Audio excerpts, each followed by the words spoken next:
So this is my second attempt at making this video, man. Well, the first video sucks, and I don't know if this is going to be another sucky one. If it is, then I don't think I'm gonna post it. But okay, so I'm going to share a little bit about playing a slow blues in G. You know, I love slow blues.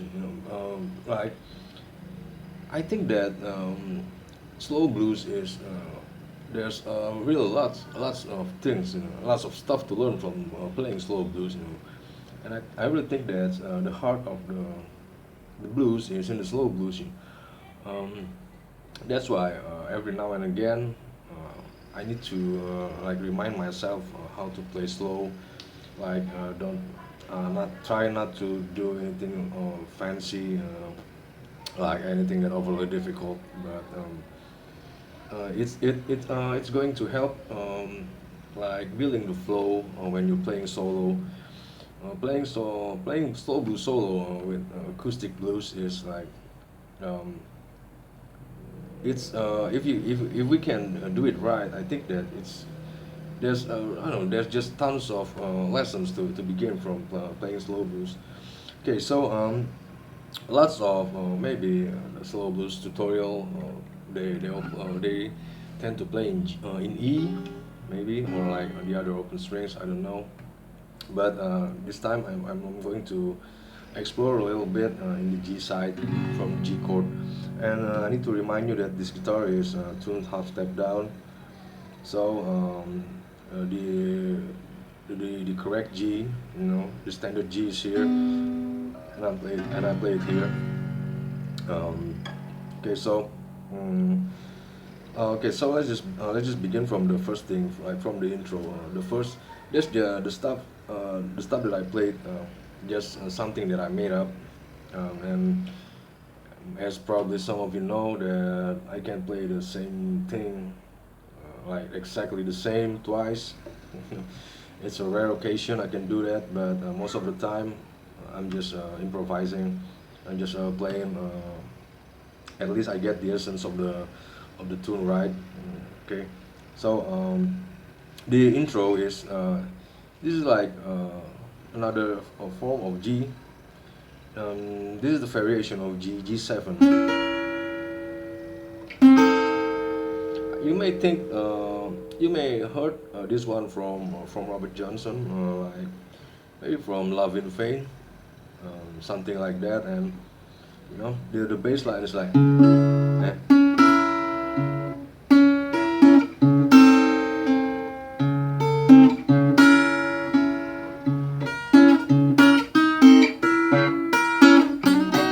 C.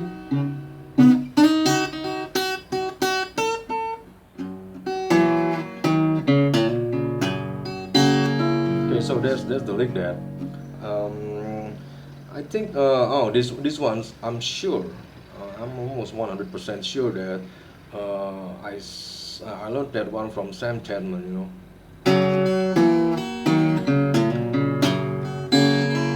You need to come running, putting out your hand, just like that. And there's this stuff that maybe not only Sam, but I've heard it from Pink Anderson also, like this one. Okay, so when you play like from C,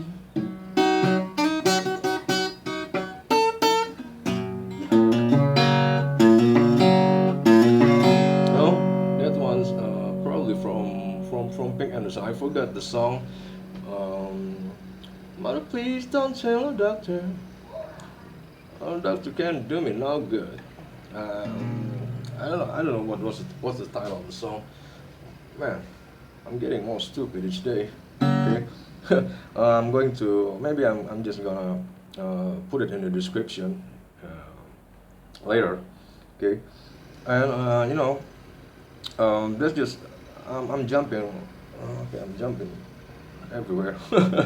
Okay, okay. So that's the intro. This is one of the variations of G7 that it is good for you to add to your repertoire if you're playing solo. So you can maybe if you if you play like in G,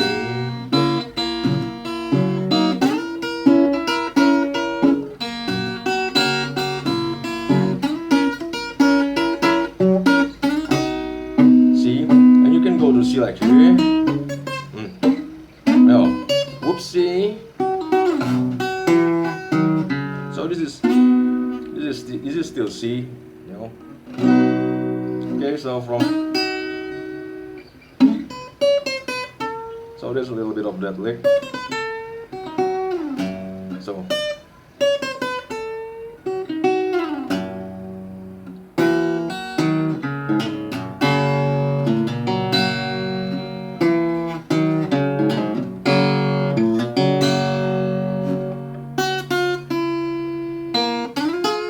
and go to D. This is the D. Back to the C.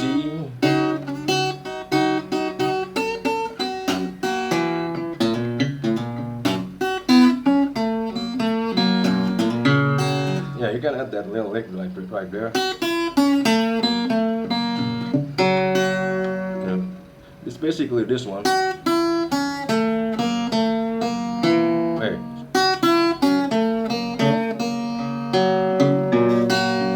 Oh, there's this stupid fly flying everywhere. It's as stupid as me, fly.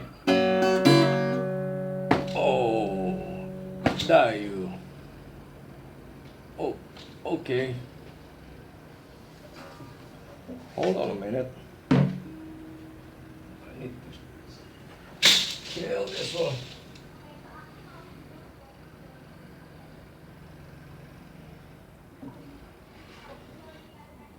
Oh, sorry about that. Man, no, there's just that fornicating fly. Okay. Okay. Where were we? Okay. So there's you can there's this lick. Oh, this lick, yeah. Okay. Just a little bit of tip. If you want to sound like the old guys. So you can play it clean like this, but I always try to make it like a little bit like dirtier, you know. So I used to play stuff like, so I'm just, you know.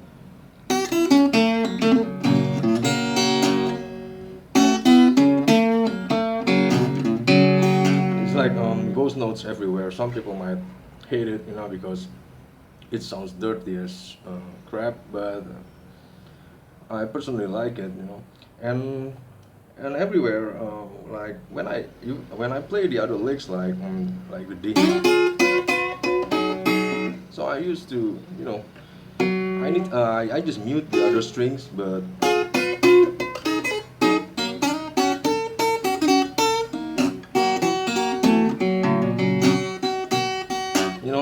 So that's just something that I learned in time. You know, I don't know if you like it clean, then do it. But if you want to sound like a little bit dirtier, then you can try that. Okay, and the next stuff, you may hear like some of the great blues players. It's like their songs. Has that kind of flow, you know. It's like from the lowest, and when it's time for if you this is important, especially if you're playing solo, you know. It's like when if you finish the verse and you want to add an interlude or solo or whatever, then you can play it like this. Maybe you start slow.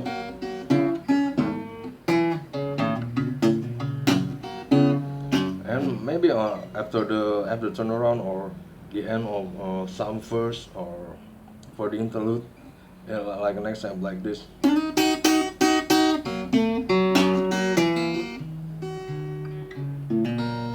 And go.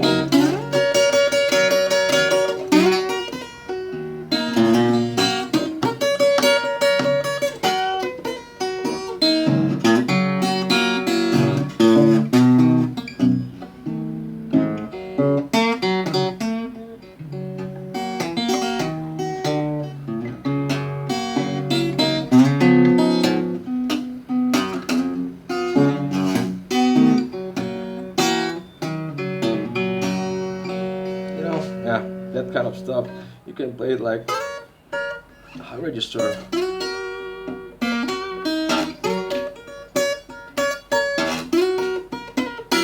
This G7 C.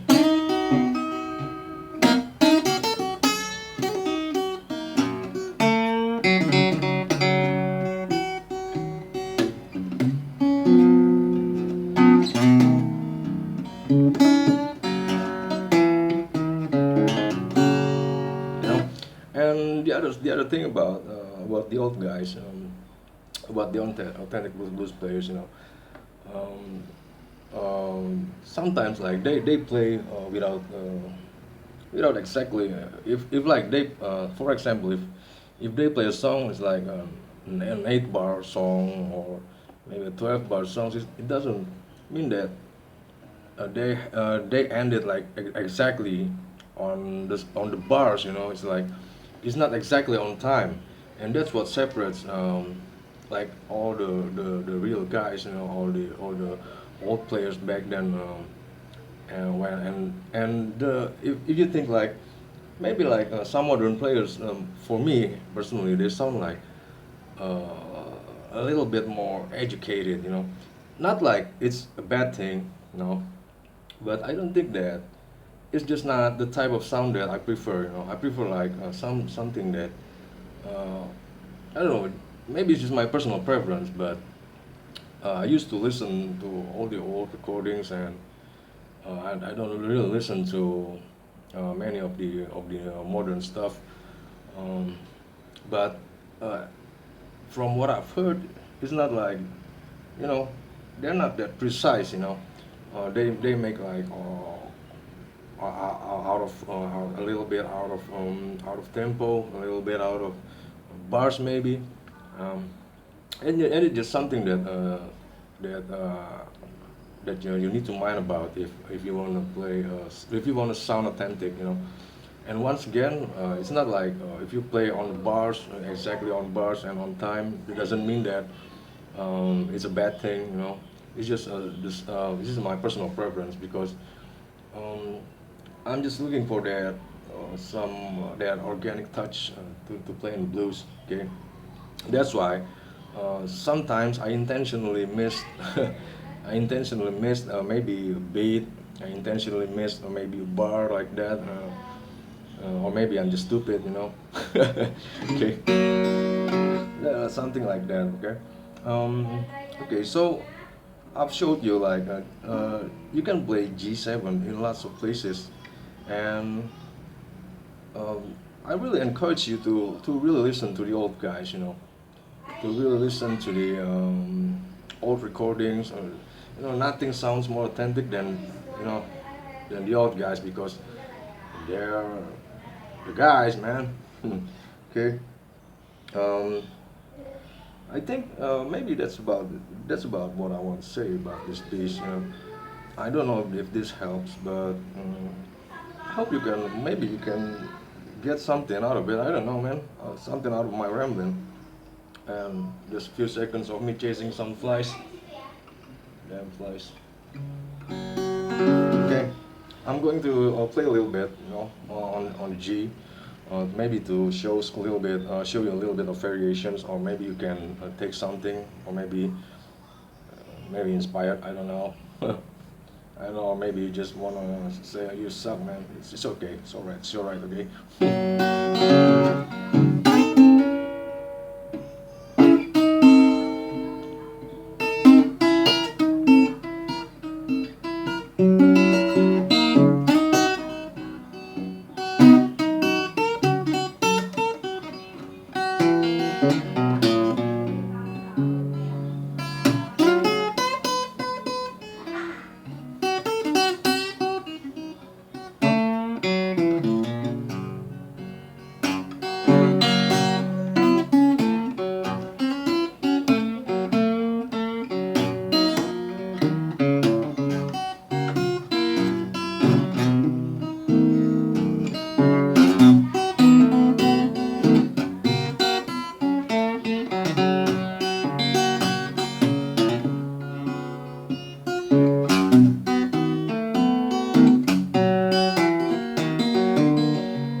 And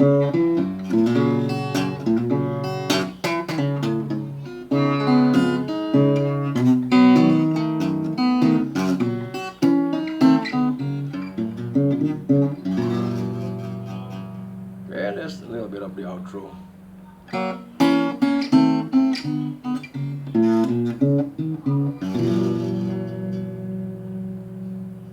If you play like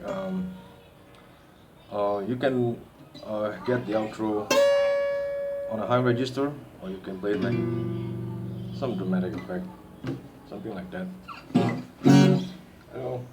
I hope we all, including me, learn something about chasing flies. See you, man.